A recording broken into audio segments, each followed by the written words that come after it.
Lucas capítulo 24.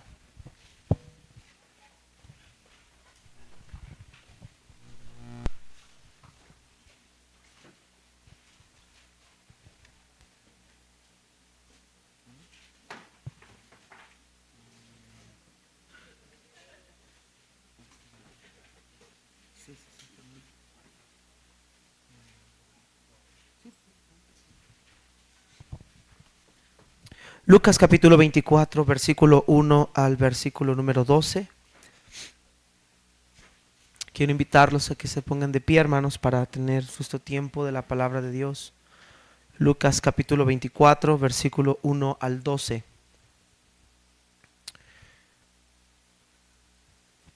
Pero el primer día de la semana, al rayar el alba, las mujeres vinieron al sepulcro trayendo las especias aromáticas que habían preparado y encontraron que la piedra había sido removida del sepulcro.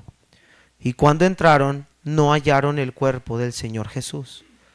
Aconteció que estando ellas perplejas por esto, de pronto se pusieron junto a ellas dos varones en vestiduras resplandecientes. Estando ellas aterrorizadas e inclinando sus rostros a tierra, ellos les dijeron: ¿por qué buscan entre los muertos al que vive? No está aquí, sino que ha resucitado. Acuérdense cómo les habló cuando estaba aún en Galilea, diciendo que el Hijo del Hombre debía ser entregado en manos de pecadores y ser crucificado y al tercer día resucitar. Entonces ellas se acordaron de sus palabras y regresando del sepulcro anunciaron todas estas cosas a los 11 apóstoles y a todos los demás. Eran María Magdalena y Juana y María, la madre de Jacobo. También las demás mujeres con ellas decían estas cosas a los apóstoles. A ellos estas palabras les parecieron como disparates y no las creyeron. Pero Pedro se levantó y corrió al sepulcro, inclinándose para mirar adentro, vio solo las envolturas de lino y se fue a su casa, maravillado de lo que había acontecido. Dios Todopoderoso y Padre, te damos gracias en esta mañana tan preciosa. Gracias te damos por el privilegio que nos has dado de estar aquí, Señor, de poder disfrutar de este culto maravilloso, de poder disfrutar, Padre Celestial, de tu bendita palabra. Ayúdanos hoy, Señor, habla nuestras vidas, habla nuestros corazones. Señor, llévanos a una sincera y real devoción. Llévanos, Señor, a buscarte cada día con más fervor, con más deseo. Y esta escena, Señor, había ocurrido hace 2000 años, aproximadamente a estas horas. Háblanos a través de tu palabra. En el nombre de Jesús. Amén. Puede tomar asiento.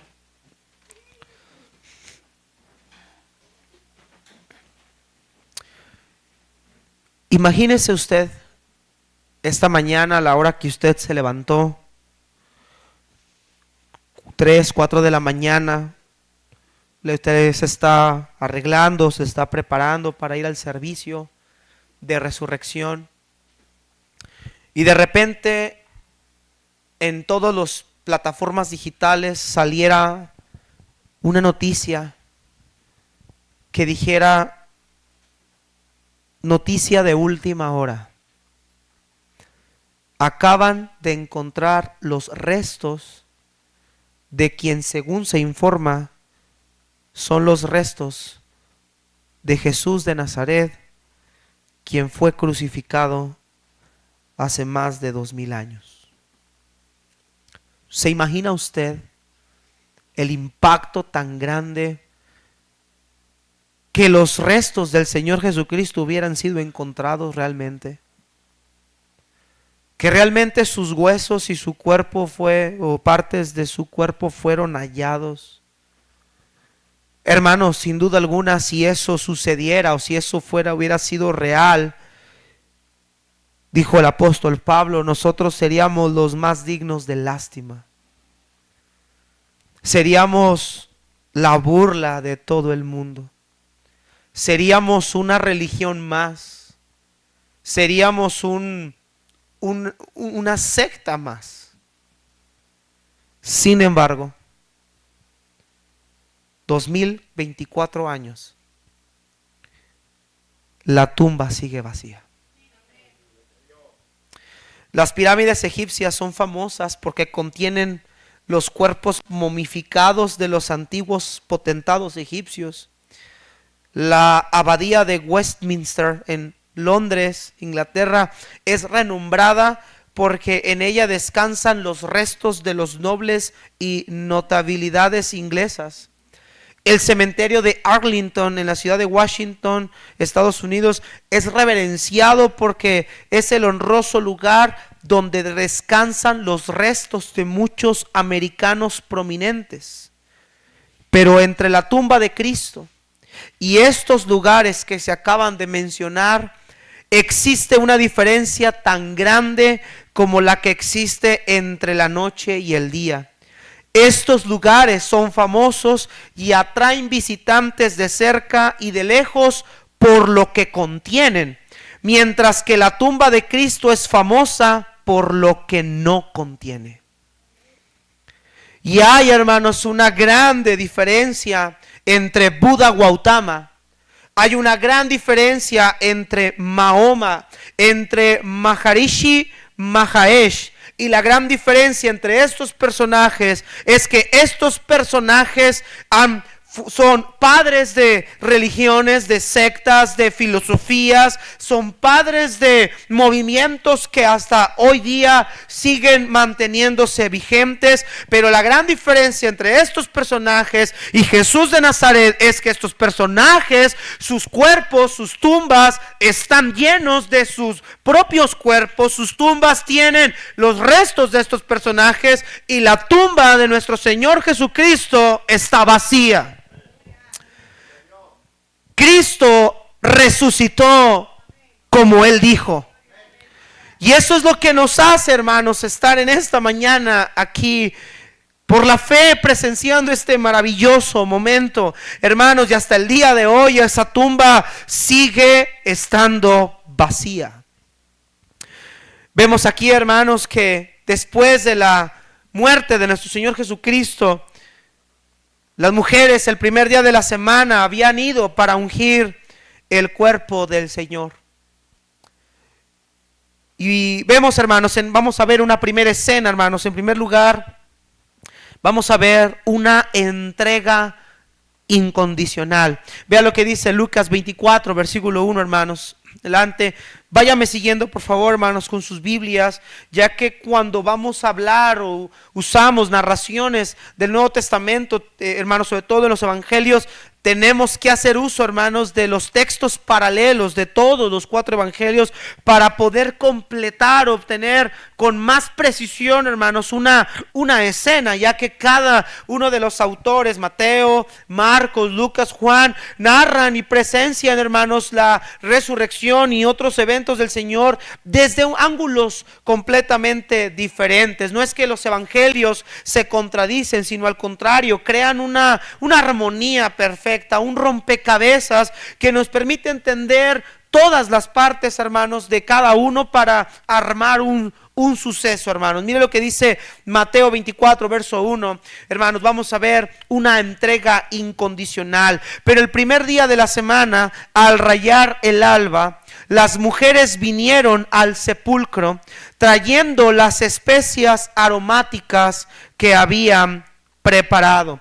En Lucas, hermanos, se nos narra que ellas acudieron el primer día de la semana. Esto es para nosotros el domingo muy temprano. Se menciona, hermanos, en el libro de Marcos que estaba aún muy oscuro. Entonces, estas mujeres, hermanos, habían venido al sepulcro trayendo estas especias aromáticas que habían preparado. En el verso 10 nos dice quiénes eran estas mujeres. Eran María Magdalena, Juana y María, la madre de Jacobo. En Marcos 16 se nos menciona otra mujer llamada Salomé. Ahora, hermanos, estas mujeres las vamos a encontrar en Lucas capítulo número 8. Acompáñenme por favor ahí rápido a Lucas capítulo número 8. Estas mujeres eran las que se encargaron de servir al Señor a lo largo de su ministerio terrenal. Mire lo que dice Lucas capítulo 8, versículo 1 al 3. Dice: poco después Jesús comenzó a recorrer las ciudades y las aldeas, proclamando y anunciando las buenas nuevas del reino de Dios.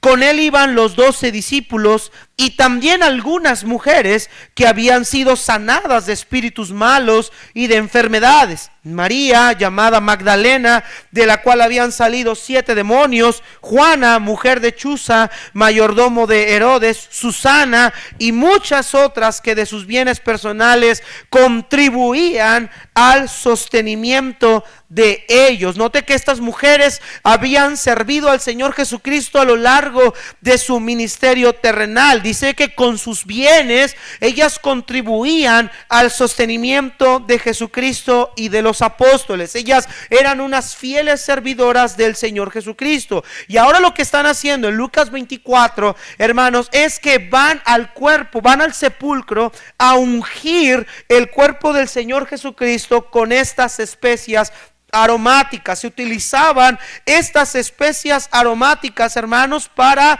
darle una sepultura digna a la persona que había fallecido. Esto solamente lo hacían los seres amados del difunto, ya que obviamente los judíos por ley, al tocar un cuerpo difunto, al tocar un cuerpo muerto, eran considerados inmundos y estaban inmundos por cierto periodo de tiempo. Entonces solamente alguien se iba a arriesgar a considerarse inmundo si era un familiar directo o alguien amado, la persona a la cual iban a hacer este proceso de ungimiento. Y vemos que estas mujeres, hermanos, mujeres que ya no tenían nada que hacer en cuanto a términos con el Señor, términos morales. Cristo ya había muerto y ante la sociedad Cristo había muerto como un blasfemo, había muerto como un perdedor ante la sociedad. Cristo había muerto como un mentiroso, y estas mujeres, hermanos, todavía, a pesar de saber que su Señor había muerto, que ya no había nada más que hacer, o que Él ya no podía nada hacer por ellas, ellas deciden aún muy temprano en la mañana salir de sus lugares, a pesar de cómo estaba la situación por la muerte de Cristo. Salieron a ungir su cuerpo, a darle una última expresión de amor, a darle un último servicio a su maestro. Y es interesante, hermanos, ver cómo estas mujeres abandonan, salen de su lugar para hacer esta gran y preciosa labor. Vemos que este sepulcro al que llegan, hermanos, era un sepulcro prestado. Este sepulcro era de José de Arimatea, un hombre rico, un hombre miembro del concilio de los judíos, juntamente él con Nicodemo. Recuerda usted en Juan 3, aquel que el Señor le dijo: te es necesario nacer de nuevo. Ellos pidieron a Pilato el cuerpo del Señor Jesucristo, hermanos, pero Juan nos dice que ellos eran discípulos en secreto, que no querían que los judíos supieran que ellos eran discípulos del Señor. Pero al pedir el cuerpo de Jesús, hermanos, ellos buscan darle una sepultura digna. Cristo, hermanos, probablemente si no era pedido su cuerpo, lo más probable es que hubieran optado por echarlo a una fosa común, que era donde la mayoría de los cuerpos, sobre todo los crucificados, los echaban ahí porque eran considerados lo más vil de la sociedad. Sin embargo, José de Arimatea pide a Pilato el cuerpo del Señor, y en un sepulcro nuevo que había sido labrado en una cueva, había sido esa cueva perforada y ese sepulcro estaba sin usarse, fue donde colocaron al Señor Jesucristo. Dice la Biblia en Mateo que las mujeres de lejos siguieron a estos hombres para ver dónde colocarían el cuerpo de nuestro Señor Jesucristo. Por eso ellas saben dónde está el cuerpo de Jesucristo. Ellas habían seguido a estos hombres, ellos habían lavado el cuerpo del Señor Jesús con especias también, lo habían ungido, lo habían vendado con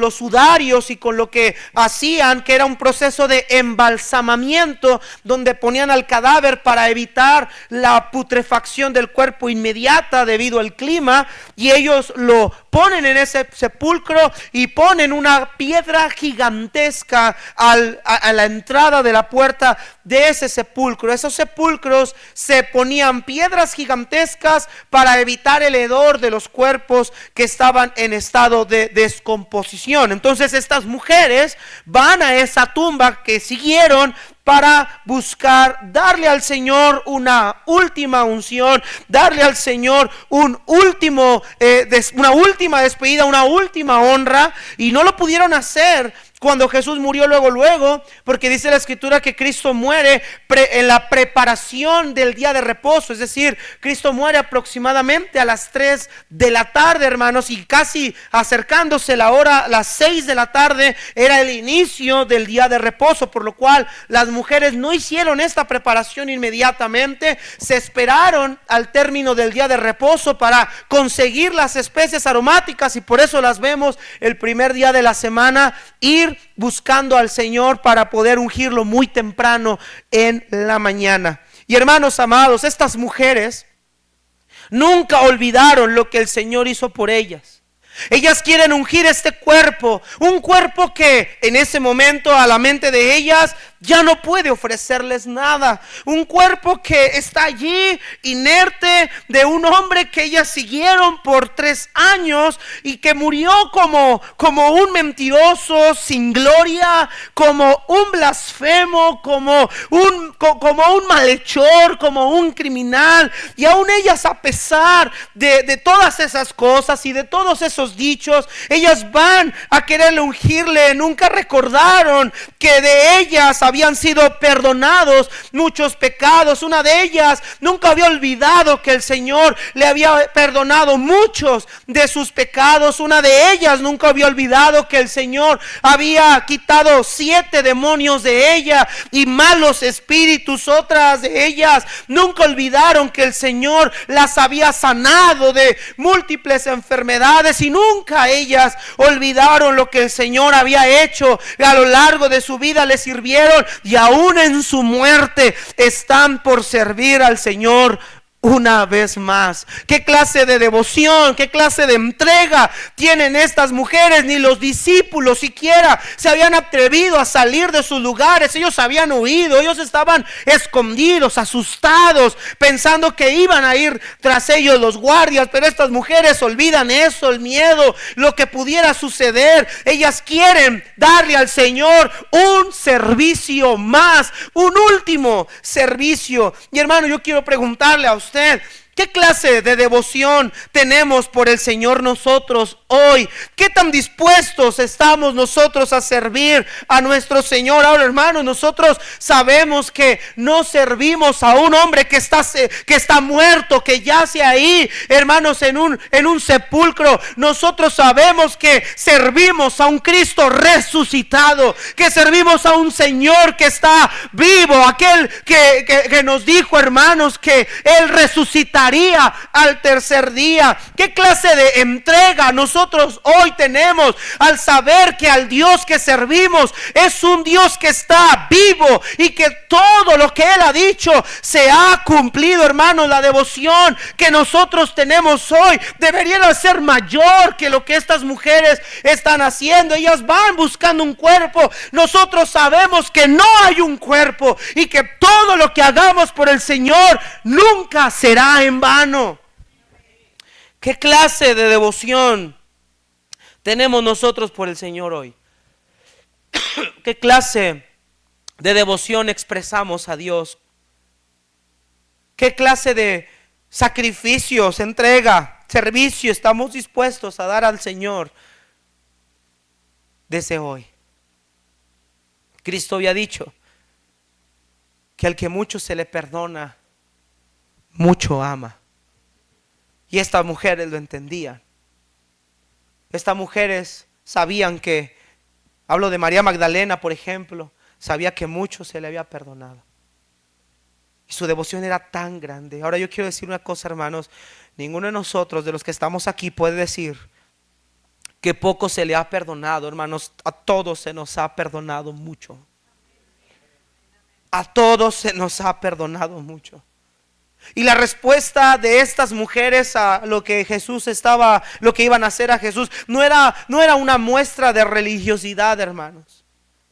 No era una muestra de solamente mostrar una piedad externa. Era una muestra de agradecimiento. Era una respuesta de gratitud. Era una respuesta de entrega, de devoción. Era una respuesta al Señor. Estaban comprometidas a servirle, porque Cristo había cambiado su vida para siempre. Porque Cristo había marcado sus vidas para siempre. No solo con su sanidad, no solo con la liberación de los demonios que algunas de ellas tenían, sino con la vida eterna, con la salvación de su alma. Y ellas entendieron que Cristo era importante para ellas, que era lo más valioso que ellas tenían, y por eso van a expresar ese respeto, ese honor a nuestro Señor Jesucristo. Hermanos, nosotros más agradecidos deberíamos estar. Él ha perdonado todos nuestros pecados, todas nuestras deudas, nos ha resucitado, ha garantizado nuestra salvación por medio de su resurrección. Y lo más maravilloso de esto, fuimos escogidos por la gracia y la soberanía de Dios para ser hijos suyos. Con más gratitud, con más devoción, con más entrega, con más pasión, deberíamos estar dispuestos a dar más para la honra y la gloria de Dios.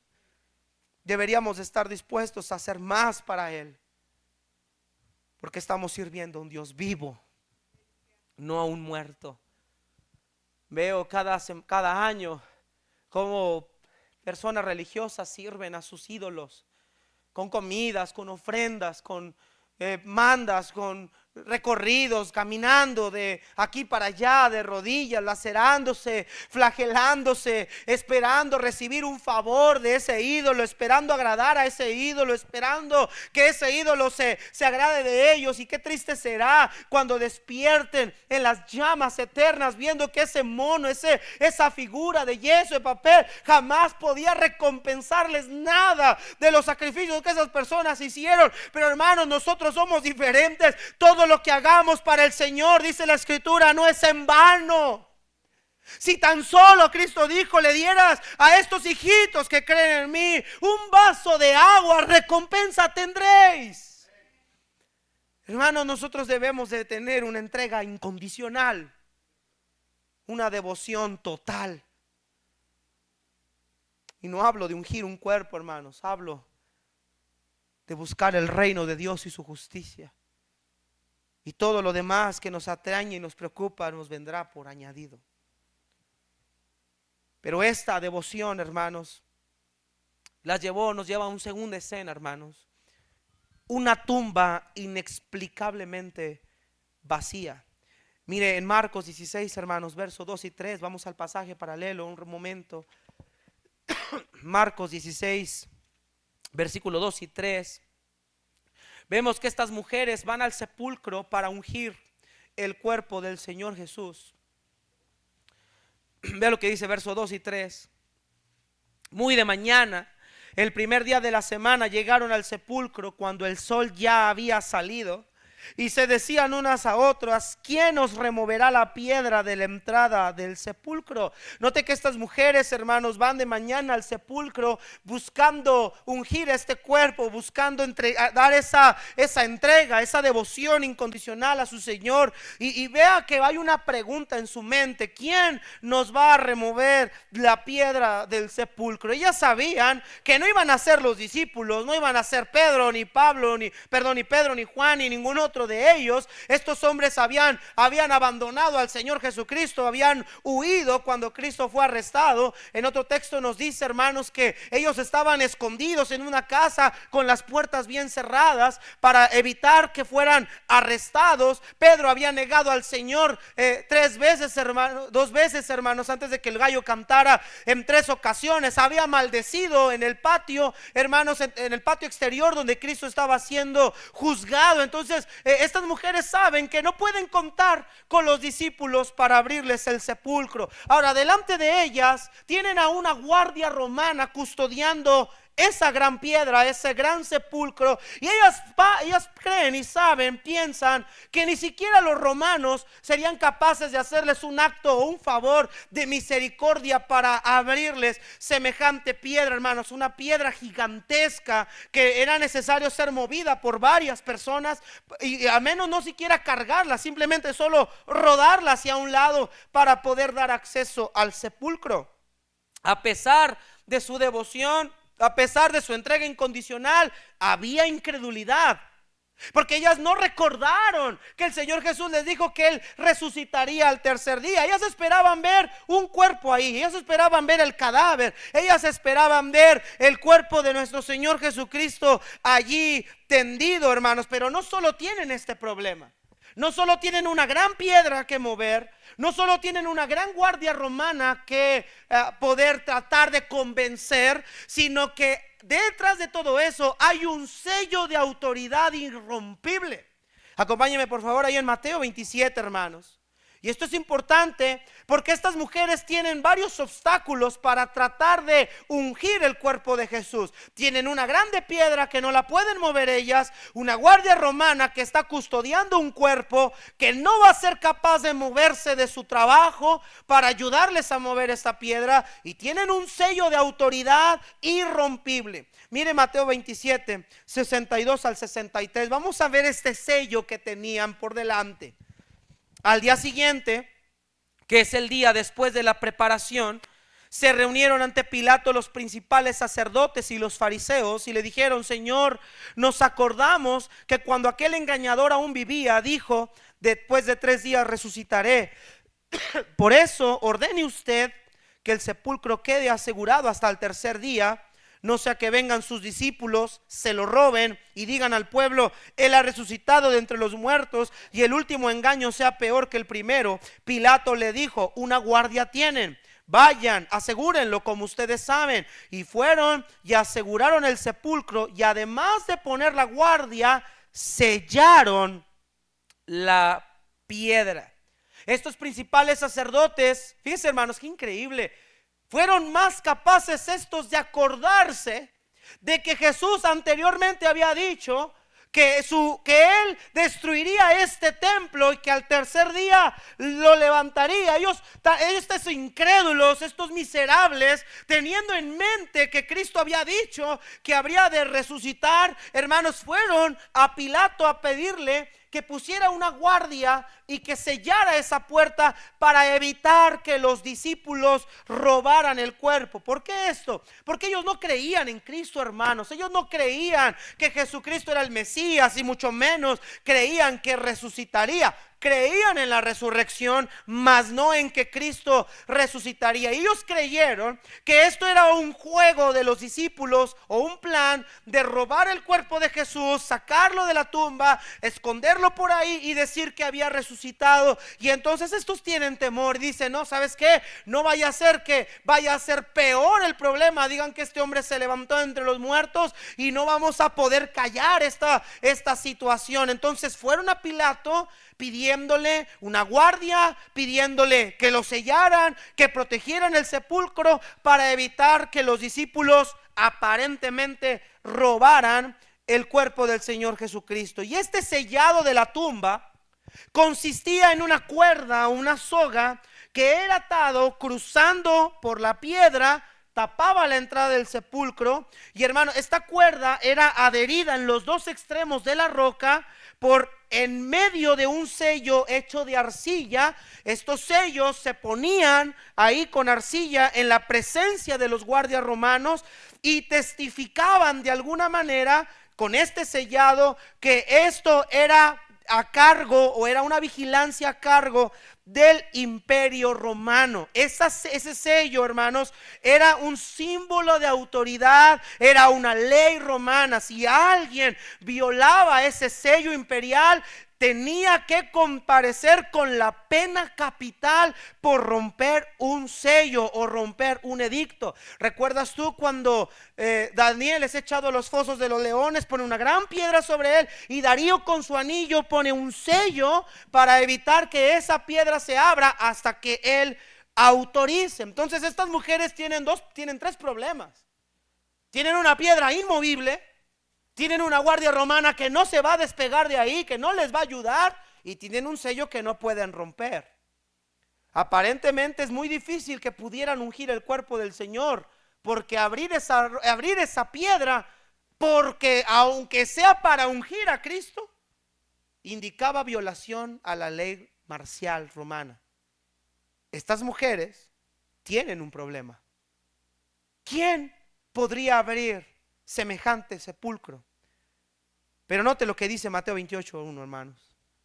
Pasaje paralelo. Pasado el día de reposo, al amanecer, el primer día de la semana, María Magdalena, otra María, vinieron a ver el sepulcro. Aquí estamos viendo, ellas vienen a ver el sepulcro. Pero note rápido en Lucas, hermanos, ponga separadores ahí, porque vamos a estar regresando a los pasajes paralelos. Lucas 24, nuestro texto en estudio. Vea lo que dice versículo número 2. Ellas fueron a buscar a ungir al Señor. En Marcos vemos que se preguntan quién nos va a remover la piedra, quién nos va a ayudar. Vea lo que encuentran en el verso 2. Encontraron, ¿qué, hermanos? Encontraron que la piedra había sido removida del sepulcro. Y cuando entraron, no hallaron el cuerpo del Señor Jesucristo.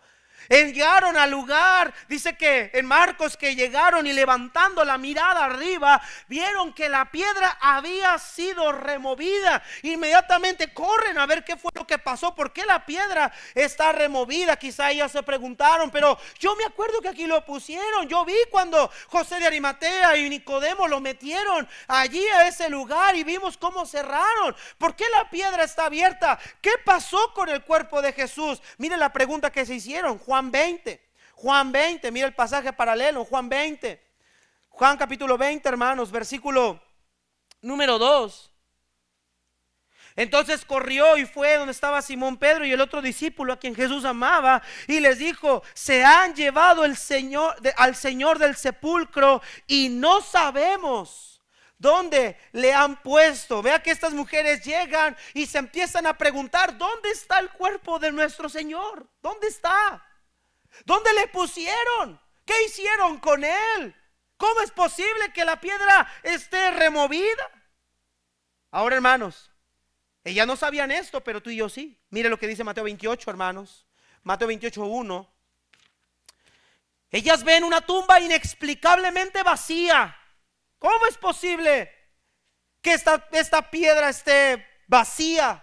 Mire, Mateo 28:1 nos dice, versículo 2: y se produjo un gran terremoto, porque un ángel del Señor descendió del cielo y acercándose removió la piedra y se sentó sobre ella.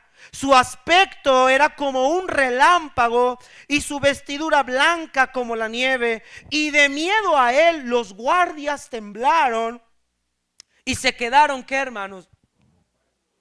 Como muertos. La escritura nos dice que esta tumba vacía o esta piedra removida fue a causa de que vino un ángel del Señor que descendió, hermanos, y que él removió la piedra. Y al ver a este ángel, los guardias temblaron y se quedaron como muertos. Eso quiere decir que entraron en un estado de shock, entraron en un estado donde se quedaron tan asustados, tan pasmados de lo que habían visto, que no pudieron hacer alguna reacción o no pudieron reaccionar de alguna manera. Ahora, hermanos, es interesante ver. La Biblia nos dice cómo se removió la piedra. La Biblia nos dice que la tumba está vacía, pero nunca las escrituras nos dicen cómo fue que Jesús resucitó. No nos dicen cómo se levantó, cómo se quitó el sudario. No nos dice de qué manera el Señor salió. No nos dice absolutamente nada acerca de eso. Solamente el Señor dejó dos evidencias palpables de su resurrección: una tumba vacía y los lienzos y lo que pusieron, el sudario encima de su cabeza, enrollados y colocados ordenadamente sobre la plancha donde su cuerpo estaba. Estas mujeres, hermanos, vieron que esa piedra removida inexplicablemente, no supieron cómo, pero nosotros sabemos que esa piedra fue removida porque el Señor con gran poder había resucitado como lo había dicho. Hermanos amados, es imposible pensar que los discípulos pudieran haber hurtado este cuerpo con estos tres obstáculos por enfrente: una gran piedra, una gran guardia y una gran autoridad bajo un sello. A ver, hermanos, escuche. Si ellos ya estaban asustados de por sí, ¿usted cree que tomarían valor y se arriesgarían a romper un sello, golpear unos guardias, unos simples y sencillos pescadores, un cobrador de impuestos? ¿Vendrían a golpear a una guardia romana entrenada, armada, despierta, alerta, violar un sello romano, remover una piedra, hurtar un cuerpo, esconderlo en algún lugar o enterrarlo en algún lugar y luego salir diciendo que resucitó de entre los muertos y ser capaces de ser azotados, escupidos, perseguidos, decapitados, quemados, hermanos, para encubrir una mentira? ¿Usted cree que ellos podrían persuadir a más de 500 personas a la vez y a multitudes y pueblos y regiones de que Jesús resucitó, sabiendo ellos que lo escondieron? Yo sé que hay personas que les encanta mentir y guardar sus mentiras y morir con sus mentiras, pero jamás, hermanos, sería una persona capaz de dar su vida por algo que es una mentira. Sin embargo, hermanos, esto no fue obra de los discípulos. Esto no fue obra de las mujeres. Esto no fue obra ni siquiera del mismo Roma. Esto fue una obra del Dios Todopoderoso. El Padre levantó a su Hijo con gran poder y gran gloria. Y la tumba está ahora vacía. Las mujeres vieron una tumba vacía. Hasta el día de hoy, en ninguna excavación, investigación, recolección, se ha encontrado una sola partícula del cuerpo de nuestro Señor Jesucristo.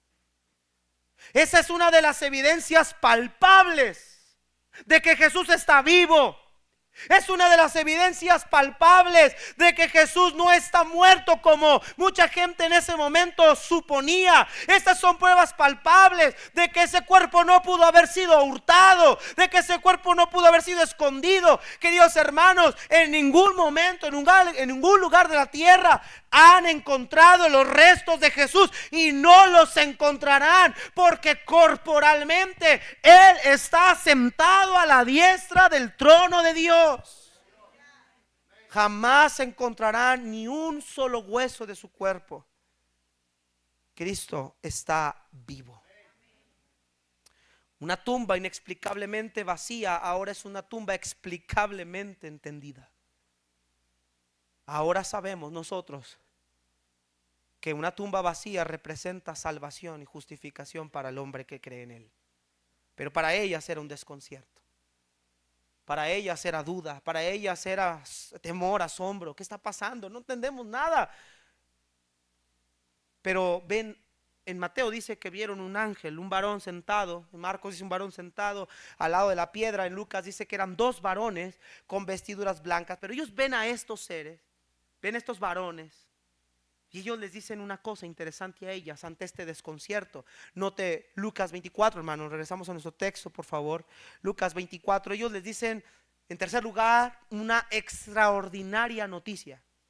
Mire lo que dice, hermanos, versículo número 5.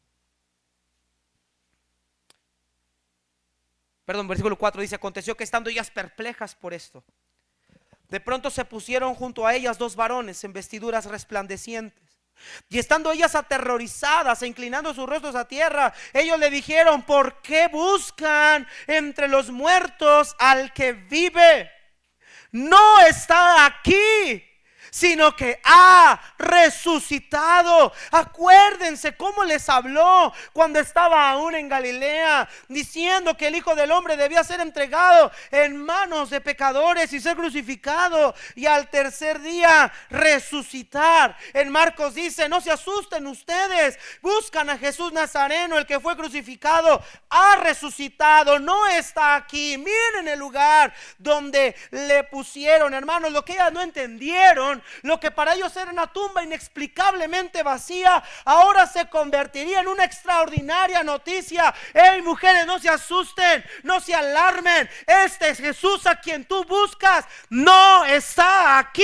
Él está vivo, Él ha resucitado. Él se los dijo cuando estuvo con ustedes, cuando estaba en Galilea, que al tercer día resucitaría. Y miren, mujeres, Él ha cumplido su promesa.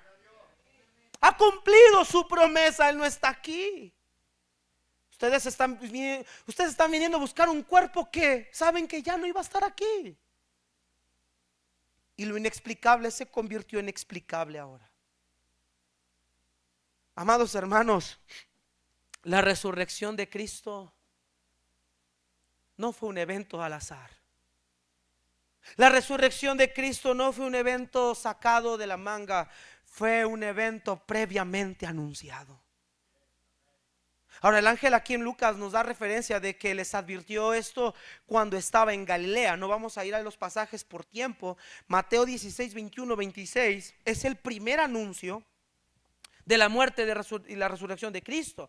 Recuerde usted que Cristo le dice a los discípulos: ¿quién dicen los hombres que soy yo? Y algunos decían que era Elías, y que si no era Juan, otro profeta. Y Pedro le dice: tú eres el Hijo de Dios, tú eres el Cristo, el Hijo del Dios viviente. Y entonces Cristo le dijo: bienaventurado eres, Simón, hijo de Jonás, porque no te lo reveló sangre ni carne, sino mi Padre que está en los cielos. Es en ese mismo contexto cuando Cristo les dice que Él era necesario tener que ir a Jerusalén y que tenía que morir, y al tercer día resucitaría. Y entonces Pedro le dice: Señor, en ninguna manera esto te acontezca. Y entonces Cristo le dice: apártate delante de mí, Satanás, porque me eres tropiezo. Cristo no le llamó Satanás a Pedro, sino Cristo sabía que detrás del pensamiento de Pedro estaba la serpiente antigua, estaba el engañador, estaba aquel usurpador. Y hermano querido, fue por la resurrección de Cristo que la serpiente fue aplastada la cabeza. Esa resurrección acabaría con el dominio del diablo para siempre. El postrer Adán recuperaría lo que se había perdido. Este fue el primer anuncio en Galilea. Este segundo anuncio fue en la misma región de Galilea. Mateo 17, 22, 23. Aquí Cristo por segunda vez les dice a ellos que le es necesario ir a la muerte y al tercer día resucitar. Y dice el texto que la reacción de ellos fue que se entristecieron en gran manera. Pero Marcos 9, 30 al 32 nos dice que los discípulos no entendieron esta palabra y que tuvieron miedo de preguntarle. Fueron estas dos veces en la región de Galilea que Jesús les anunció su muerte, su sepultura y su resurrección, pero ellos no creyeron, ellos no entendieron. En una, Pedro influido por Satanás, quiere evitar que esto suceda, y en la segunda ocasión dice que los discípulos estaban preguntándose: pues no sé a qué se refiere, y no quisieron preguntarle. Es este momento cuando el ángel le dice a estas mujeres: acuérdense lo que Cristo les advirtió de antemano que iba a suceder en Galilea. Y miren, hermanos, irónicamente los fariseos sí se acordaron, tanto que mandaron a custodiar el sepulcro, pero no era porque creyeran, simplemente se acordaron de esas palabras. Pero interesante, hermanos, la resurrección de Cristo no solamente fue previamente anunciada por Cristo, sino que la resurrección de Jesús es previamente anunciada a lo largo de las Escrituras. Primera de Corintios 15, 4 dice que Jesús fue sepultado y que resucitó al tercer día conforme a las Escrituras. En Hechos 2:30 al 31, Pedro, predicando en el día de Pentecostés, le dice, cita Salmos 16:10 al 11, donde dice: no permitirás que tu santo vea corrupción, no dejarás mi alma en el Hades. En tu diestra hay plenitud de gozo, delicias a tu diestra siempre. Jesús previamente había sido anunciado que resucitaría. La resurrección de Cristo no es un evento al azar, no es un evento inventado por la cristiandad, no es un evento forjado por la religión. La resurrección es un hecho que Dios nos anunció desde antes, aún de que Jesús apareciera en este mundo. Pero las mujeres no creyeron. Los discípulos no entendieron. Amados hermanos, pero la resurrección trajo a cada uno de nosotros los creyentes una seguridad de salvación maravillosa. Es la resurrección lo que hace que nuestra salvación sea segura. Es la resurrección lo que hace que nuestra fe sea firme y estable. Es la resurrección lo que nos otorga esperanza para esta vida presente y la porvenir. Es la resurrección de Cristo lo que nos trajo una justificación delante del Padre. Y es por la resurrección de Cristo que nosotros que vivimos y viviremos en Él para siempre. Es por la resurrección de Cristo que somos más que vencedores por medio de aquel que nos amó. Su resurrección selló nuestra victoria. Mira lo que dice Pablo en 1 Corintios 15. 1 Corintios 15, 51 al 57. Estos hombres le dijeron: mujeres, ¿por qué buscan entre los muertos al que vive? No está aquí. Acuérdense lo que Él dijo. Cristo resucitó como Él dijo. Mire 1 Corintios 15, 51 al 57. Mire lo que dice Pablo.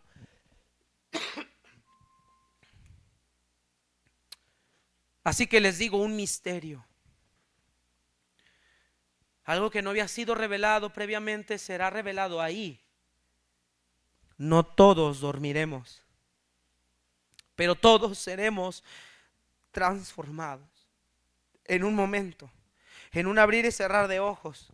A la final trompeta, pues la trompeta sonará y los muertos resucitarán incorruptibles y nosotros seremos transformados, porque es necesario que esto corruptible se vista de incorrupción y esto mortal se vista de inmortalidad. Pero cuando esto corruptible se haya vestido de inmortalidad, entonces se cumplirá la palabra que está escrita: devorada ha sido la muerte en victoria. ¿Dónde está, oh muerte, tu victoria? ¿Dónde, oh sepulcro, tu aguijón? El aguijón de la muerte es el pecado y el poder del pecado de la ley, pero a Dios gracias que nos da la victoria por medio de nuestro Señor Jesucristo. Es por la resurrección de Cristo que todos los muertos en Cristo también resucitarán con Él.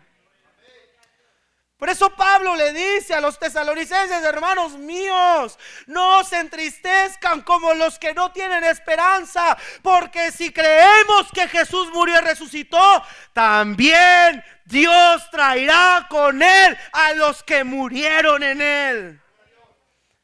La resurrección de Cristo selló victoria contra las huestes del infierno y contra la muerte. Por eso pregunto, hermanos, ¿por qué? ¿Por qué vivir acongojados, desanimados? ¿Por qué vivir en un estado de apatía y de frialdad espiritual cuando tenemos una victoria completamente segura y garantizada? ¿Por qué vivir como si hubiéramos sido derrotados? ¿Por qué vivir como si fuéramos perdedores? ¿Por qué vivir angustiados como si no hubiera esperanza? ¿Por qué dudar del poder de nuestro Dios ante las pruebas y circunstancias? La mayor evidencia de su poder, de su promesa, de su fidelidad está en una tumba vacía. Y tú y yo tenemos una victoria segura. una extraordinaria noticia. Aquel que ustedes buscan no está aquí, ha resucitado, como Él dijo. Y esto Lucas lo enfatiza muy bien. Por eso el mensaje de hoy es ese: el Señor resucitó como dijo. Porque realmente, hermanos, Cristo resucitó de la manera como Él mismo anunció. Eso nos muestra que la autoridad de Cristo en su palabra es veraz. Todo lo que Cristo dijo es veraz. Todo lo que Cristo enseñó es veraz. Y la prueba de que Cristo no era un charlatán, no era un mentiroso, no era un profeta sin honra, sino que Cristo era el Hijo unigénito de Dios, es que su palabra cobró veracidad cuando se levantó de entre los muertos. Él es el Mesías que había de venir. No esperamos otro sino a Él cuando venga en gran poder y gloria. Y todos los que le traspasaron le verán y harán lamentación por Él. Algunos de ellos caerán de rodillas, humillados, arrepentidos, pero será demasiada tarde. Mientras nosotros, como Jesús dijo a Tomás, bienaventurados los que no vieron y creyeron. Y tú y yo somos bienaventurados porque no hemos visto su cuerpo, pero hemos creído al anuncio de estos testigos maravillosos. Bienaventurados porque no vimos y creímos. Y sabemos que su cuerpo no está. Lamentablemente, hermanos, a pesar de todo esto, en último lugar hay incredulidad expresada. Mire Lucas, hermanos, 24. Lucas 24. Rápidamente. Lucas 24. Mire lo que dice versículo número 8. Después de que los ángeles dieron esta noticia maravillosa, después de que les recordaron que Jesús ya se los había anunciado su resurrección. 8. Entonces ellas se acordaron de sus palabras y regresando del sepulcro anunciaron todas estas cosas a los 11 apóstoles y a todos los demás. Eran María Magdalena, Juana, María la madre de Jacobo, también las demás mujeres con ellas decían estas cosas. Los apóstoles, solamente un breve paréntesis, hermanos, este anuncio no lo va a dar varones, este anuncio lo van a dar mujeres. Pero no por eso llegaron a ser discípulas o apóstolas. Sin embargo, en su soberana voluntad, Dios permitió que fueran estas mujeres recompensadas por su entrega incondicional, porque ellas fueron las primeras que supieron que la tumba estaba vacía. Hermanos, servir al Señor incondicionalmente trae recompensas. Ahora, nadie iba a creer al anuncio de una mujer. En los tiempos de Jesucristo, el anuncio de una mujer o el testimonio de una mujer no era contado, no era creíble, no era digno de fianza.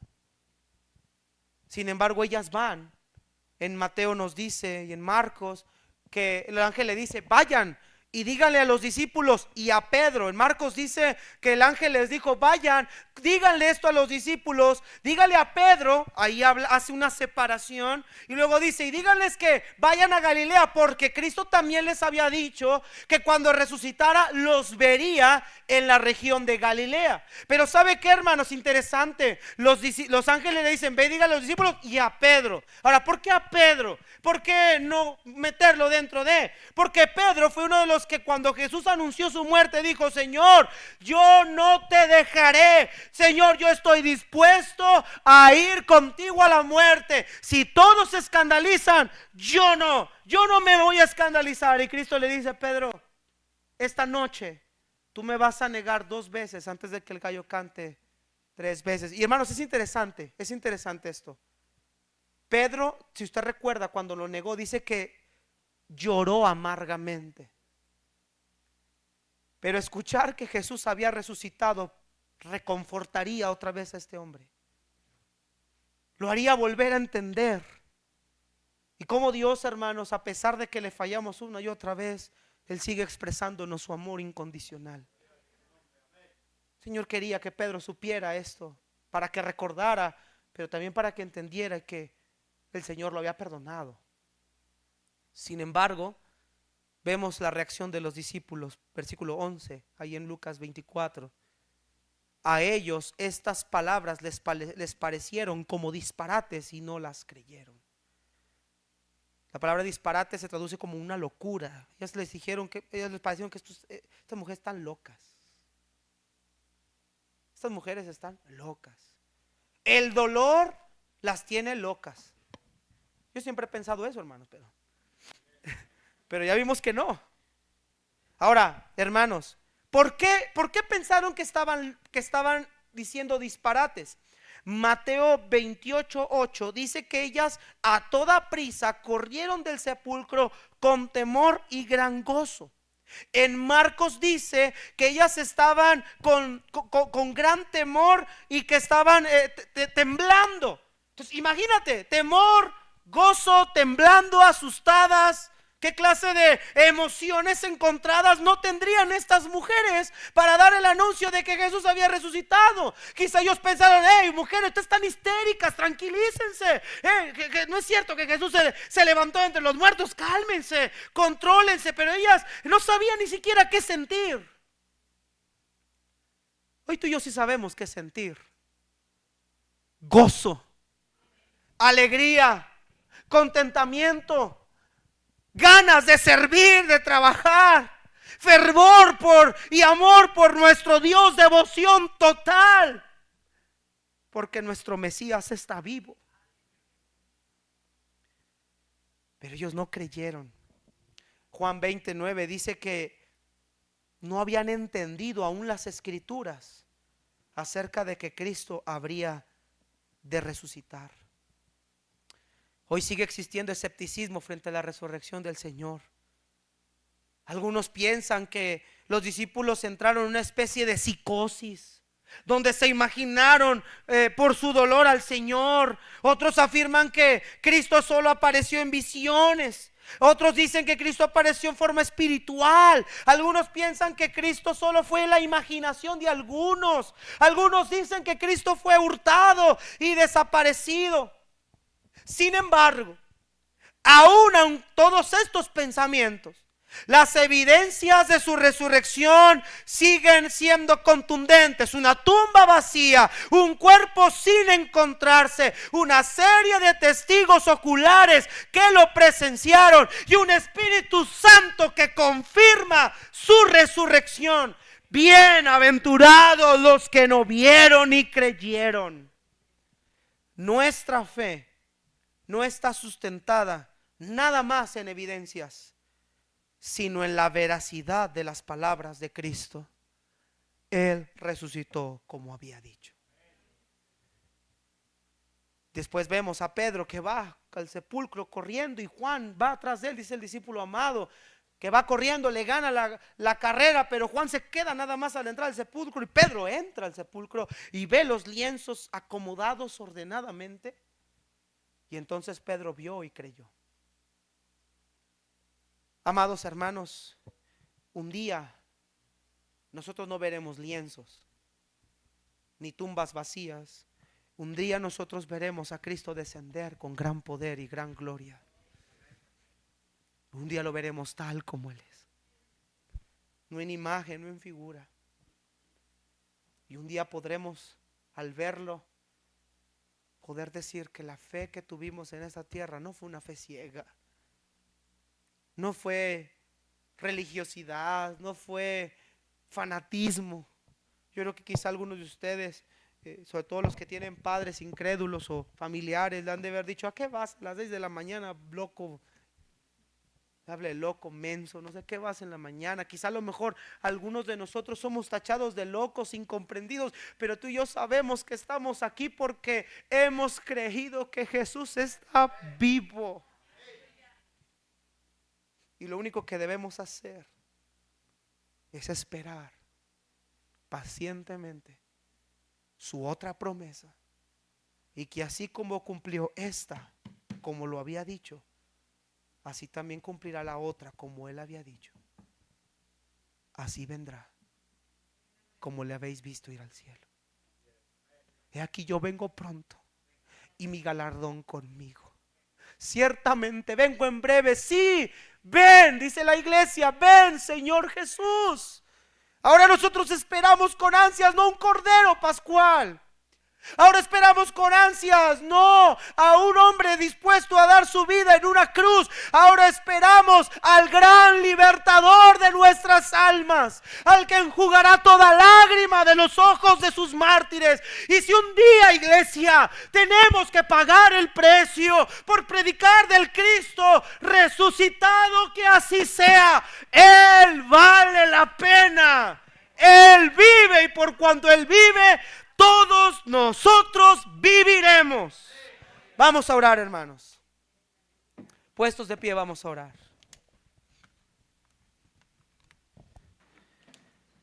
Bendito Dios, gracias, Padre.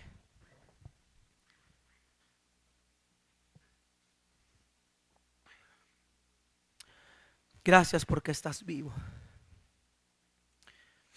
Y porque en ti nuestra victoria está segura. Nuestra salvación es segura.